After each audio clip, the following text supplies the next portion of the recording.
अब ये हम पढ़ेंगे कि ये क्यों हो जाता है। सियाटिक नर्व के बारे में बोल दिया हमने कि थंब लाइक था, मोटी नर्व थी जो 2-3 नर्व को मिला के एक नर्व बन जाती है। ठीक, अब ये कैसे हो जाता है देखना, स्पाइन को ध्यान से देखना तो समझ आएगा। पास आना। जो हमारे ये हैं, इन दोनों के बीच में जैसे एक वर्टिब्रा और दूसरी वर्टिब्रा, ये दोनों जुड़ी हुई है, चिपकी हुई है।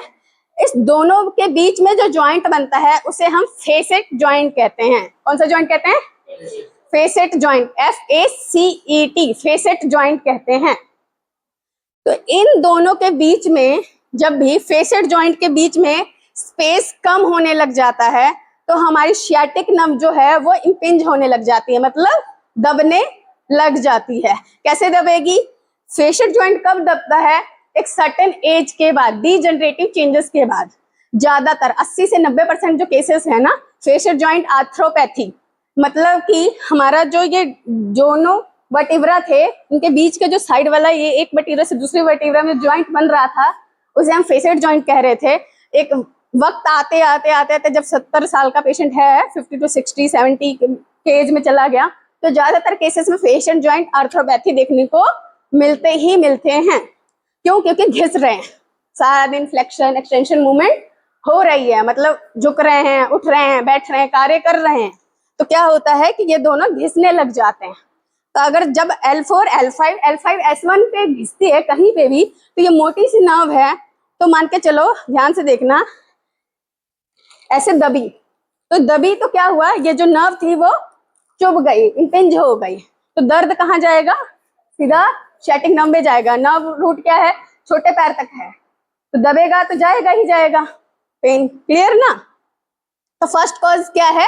फेशियल जॉइंट आर्थ्रोपैथी, मतलब कि दो जॉइंट का आपस में घिसने के कारण ऑस्टियोफाइट्स बन जाते हैं। ऑस्टियोफाइट्स का मतलब होता है जब दो बोन आपस में कुरेदती है ना, एक दूसरे को रगड़ती है, तो ऑस्टियोफाइट्स, एक्स्ट्रा बोन्स निकलते हैं। ठीक है, घिसेगा कोई चीज तो बुरादा से निकलेगा ना, कोई भी चीज घिसेगी तो उसी को ऑस्टियोफाइट्स कह रहे हैं। वो आसपास में जमा होंगे तो वो कैनाल को बंद कर देते हैं, जिसके कारण सियाटिक नर्व दबती है। अब आती है बात हमारी सेकंड कॉज की, lumbar canal stenosis. Facial joint वाला पेशेंट जब भी फ्लेक्शन करता है ना, तब दर्द आएगा उसे।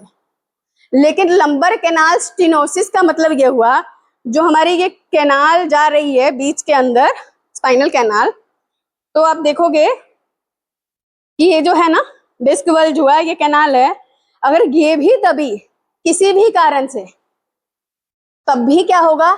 सियाटिक नर्व को दबाएगी, दर्द होगा। सेकंड कॉज क्या होगा? Lumbar canal stenosis. उसमें एक्सटेंशन में पेन होगा पेशेंट को। कैसे में होगा? पीछे जब हो जाएगा तब दर्द होगा उसे। क्लियर? 2-3 और कॉजेस भी होते हैं एक्सटेंशन वाले, जैसे स्पाइंडुलोलिस्थेसिस के केस होता है, जिसमें वर्टिब्रा आगे पीछे खिसक गई। तो जितने ये केसेस होते हैं ना, उसमें क्या होती है कि डिस्क जो है आगे पीछे, अगर वो वर्टिब्रा आगे पीछे खिसक गया तो भी इस पे प्रेशर डालेगा नर्व पे। मतलब कोई भी ऐसा कारण जो नर्व पे प्रेशर डाले, जिसके कारण पेन रेडिएट हो, वो सियाटिका में इंक्लूड हो जाता है। सियाटिका एक कंडीशन नहीं है, एक सिम्टम है, मैंने बोला था। कंडीशन कुछ भी हो सकता है, स्लिप डिस्क के कारण भी हो गया ज्यादा, फेशियल जॉइंट आर्थ्रोपैथी हो गई, स्पाइंडुलोलिस्थेसिस हो गया, हमारा फेशियल और भी लंबर कैनाल स्टेनोसिस केस हो गया।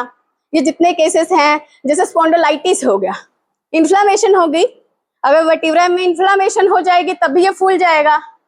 हमारा जो यहाँ पे ना एक लिगामेंट होता है, लिगामेंट एक कब्जे की तरह ना, जो रोक रहा है जेल लाइक मटेरियल को, जब वो भी टूट गया या सूजन आ गई उसमें, तो वो भी दबा रही है नर्व को।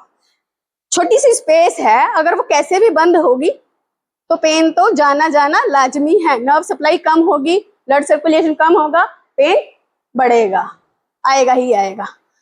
एक कॉमन कॉज है जो कि हमेशा अंडर डायग्नोज रह जाता है, वो है piriformis muscle syndrome. Piriformis muscle का स्ट्रेच बार बार बोलते हैं ना, पिरिफॉर्मिस मसल का स्ट्रेच, दो पेन रिलीफ हो जाएगा। ये ज्यादातर हम अनडायग्नोज कर देते हैं। दो चीजें हैं, एक तो पेशेंट को फ्लेक्शन में पेन आ रहा है, मैं बताती हूँ तुम्हें कैसे पता करना है कि पिरिफॉर्मिस सिंड्रोम है या फिर डिस्क हर्निएशन के कारण हुआ, फेशियल जॉइंट के आर्थ्रोपैथी के कारण हुआ। तो जो फेशियल जॉइंट आर्थ्रोपैथी है, मैंने बताया था फ्लेक्शन में पेन आएगा तो दर्द जाएगा, शार्प शूटिंग, या फिर एक्सटेंशन में कर रहा है तब भी उसके पैर में दर्द जा रहा है। क्लियर ना? तो दो अलग अलग कंडीशन। पेरिफॉर्मिस मसल जब भी क्रॉस में ऐसे करेगा पैर, ये ना हमारे ये रोटेशन करने का, एक्सटर्नल रोटेशन के करने का काम करती है पेरिफॉर्मिस मसल। कहाँ पे होती है ये? हमारे जस्ट ग्रेटर ट्रोकेंटर, मतलब कि ये जो उभरी हुई हड्डी होती है हमारे लोअर लिम्ब की, अगर ऐसे ऐसे करोगे तो यहाँ मिलेगी, तो जब भी मूवमेंट करोगे तो यहाँ मिल जाएगी।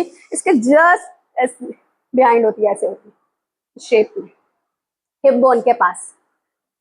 ठीक है, तो अगर इसमें दिखाऊं मैं, तो जैसे ये है, ये दिख रहा है ये वाला स्पेस, यहां से ये अब हम आते हैं कि साइन सिम्टम क्या होंगे, पेशेंट क्या लेके आएगा। पेशेंट के हमने कॉज पढ़ा कि यहाँ से यहाँ दर्द जा रहा है, तो हमें पता भी लगे कि दर्द यहाँ से पैर तक जा रहा है। पेशेंट का पहला क्या होगा? शार्प शूटिंग पेन जो है ना, पैर से लेके, थाई से लेके ना, बटक से लेके, कमर में नहीं है। कमर में दर्द जो है हो भी सकता है और नहीं भी हो सकता है, बिकॉज अगर कमर का लेना देना ही नहीं है तो कमर में दर्द प्रेजेंट ही नहीं है, या फिर हुआ भी था कमर में दर्द, एक्यूट पेन हुआ भी था तो कमर दर्द तो ठीक हो गया था, लेकिन सियाटिक पेन रह गया। हिप से पेन होता है, ज्यादातर पेशेंट कहते हैं हिप से पेन लेके पैर तक जाता है, तो सियाटिक पेन जा रहा है, वो कंफर्म है हमें, क्योंकि सियाटिका नर्व इंपिंज हो रही है। क्लियर ना? तो फर्स्ट जो हमारा साइन सिम्टम होगा कि बर्निंग सेंसेशन आएगी पेशेंट को, झंझनाहट, पैरेस्थीसिया, टिंगलिंग, नम्बनेस, सुनपना, अगर आमाशम बोले सुनपना, झंझनाहट, चीटियां चल रही हैं पैरों में, मसल कमजोर होने लग जाएगी, पैर नहीं उठ रहा है उसका, शार्प शूटिंग पेन जा रहा है, नीचे से लेके थाई तक जा रहा है, उसके लेग तक जा रहा है। तो इसके क्या हुए सिम्टम्स, लक्षण। क्लियर? लक्षण क्या है सियाटिका की, समझ आया? क्लियर ना? अब आते हैं हम इसके ट्रीटमेंट के बारे में। सब कुछ जान लिया हमने, कैसे है क्या है। एक टेस्ट भी होता है, स्पेशल टेस्ट कह देते हैं जिसे हम, ठीक है ना? तो स्पेशल टेस्ट में तो या तो फिर हम स्ट्रेट लेग टेस्ट करवाते हैं, SLR करवाते हैं, याद है तुम्हें? वो ट्रीटमेंट के तौर पे भी यूज होता है हमारे, और टेस्ट के तौर पे भी यूज होता है। 0 to 45 डिग्री के एंगल में पैर उठाया और पेशेंट को कोई, मान के चलो पेशेंट सुपाइन लाइन में लेटा है, पैर उठवाया, पेशेंट को पेन आ गया 0 to 45 डिग्री के एंगल पे, तो बैक का कोई वो है, सियाटिक पेन जा रहा है, बैक का कोई कारण है। क्लियर ना? या फिर कॉन्ट्रा, दूसरे पैर में चला गया दर्द, कॉन्ट्रालेटरल साइड, ऑपोजिट साइड, इधर का पैर उठाया, दर्द इधर से इधर चला गया पैर, तो भी टेस्ट पॉजिटिव है, मतलब कि डिस्क हर्निएशन का कोई केस हो सकता है जिसके कारण सियाटिक पेन जा रहा है। एक स्पेशल टेस्ट ये हो गया। दूसरा होता है स्लम टेस्ट। स्लम टेस्ट क्या होता है? पेशेंट को बिठाना है, हम कैसे पता कर सकते हैं कि सियाटिक पेन है? हाथ को पीछे लेके जाने को बोलना है, स्पोर्टेड है, लेके गए, ठीक, क्लियर। अब फ्लेक्शन करवानी है, लंबर की फ्लेक्शन, फ्लेक्शन मतलब आगे झुकना, लंबर फ्लेक्शन करवाया। जो हमारी ये थी सर्वाइकल रीजन, इसकी भी क्या होगी, आगे झुकने को क्या बोलते हैं? फ्लेक्शन, फ्लेक्शन होगी। नेक की भी फ्लेक्शन होगी। इतने में ही पेशेंट को पेन आ जाएगा, क्योंकि कंप्रेस हो गई नर्व, नर्व कंप्रेस हुई, पेन को, शार्प शूटिंग पेन जाएगा पेशेंट को। क्लियर ना? अब पेन जा रहा है पैर में तो हमें एक क्लियर होगा, लेकिन पर्टिकुलर हमें नहीं क्लियर हुआ तो हम जिस साइड उसका पेन जा रहा है उस साइड का पैर नीचे झुकाते हुए उठा देंगे, एकदम शार्प शूटिंग पेन जाएगा, पेशेंट से ये हो ही नहीं पाएगा। ठीक है? या फिर कॉन्ट्रालेटरल साइड, एक एक ईच साइड टेस्ट कर सकते हैं। ठीक है? क्लियर है? स्लम टेस्ट कहते हैं इसे, SLUM, slum test. Slum test से हम पता कर सकते हैं। ठीक है? क्लियर? अब रेड फ्लैग्स क्या आते हैं? रेड फ्लैग्स मतलब अलर्ट हो जाओ। अलर्ट मीन्स कि ये डेंजरस है, हो सकता है। डेंजरस कब होगा? मान के चलो कि पेशेंट को दोनों साइड में ही हिंपेंजोइड डिस्क हर्निएशन, ऐसे डिस्क निकली दोनों साइड से, फेशियल जॉइंट आर्थ्रोपैथी हुई, दोनों जॉइंट के खिस गए, कितना डिफिकल्ट है पेशेंट को। इधर भी दर्द जा रहा है, कई पेशेंट आते हैं दोनों साइड दर्द जा रहा है, दिखता है ना, बाइलेटरल लेग्स में रेडिएटिंग पेन है, रेडिकुलोपैथी है, नंबनेस है, सुनपन है, झंझनाहट है, ये रेड फ्लैग्स हैं उसके। मसल वीक पड़ेगी उसकी, पेन बढ़ेगा, बर्निंग सेंसेशन होगी उसके, ये उसके रेड फ्लैग्स हैं। अब आते हैं इसके हम ट्रीटमेंट प्रोटोकॉल पे। तो ट्रीटमेंट प्रोटोकॉल पे जाने से पहले दो वर्ड सिखाना चाहूंगी, सेंट्रलाइजेशन एंड पेरिफेरलाइजेशन। सेंटर का मतलब जो सेंटर में जाए, और पेरिफेरी का मतलब जो सेंटर से दूर जाए। ये हमारा केंद्र है, ये सेंटर है, इससे जो दूर जाए वो पेरिफेरी होती है, जो सेंटर में आए वो सेंट्रलाइजेशन होता है, सेंटर। तो सेंट्रलाइजेशन और पेरिफेरलाइजेशन का मतलब क्या होता है वो जानना पड़ेगा हमें। मैंने बताया डेफिनेशन, सेंटर मतलब पास में और पेरिफेरी मतलब दूर में। तो हमारा ट्रीटमेंट डिपेंड करता है कि पेशेंट कौन से केस का है। मान के चलो हमारे पास एक्सरे एमआरआई नहीं है, सियाटिक पेन है पेशेंट को, सियाटिका नर्व इंपिंज हो रही है। मैंने दोनों बोला आपको कि फ्लेक्शन में अगर पेन बढ़ जा रहा है तब भी सियाटिक हो सकता है, एक्सटेंशन में जा रहा है तब भी सियाटिक हो सकता है, पिरिफॉर्मिस मसल टाइट है तब भी हो सकता है ना। तो अब बात क्या आएगी कि हमें जो ट्रीटमेंट लेके चलना होता है पेशेंट का, वो क्या लेके चलना होता है, हमेशा पेशेंट के पेन को सेंट्रलाइज करवाना होता है। क्या करवाना होता है?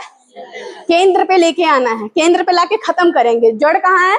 ये है ना जड़, यहाँ से नर्व निकली, चाहे यहाँ ट्रैप हो गई चाहे यहाँ ट्रैप हो गई। अब उसको हमें ढीला करना है।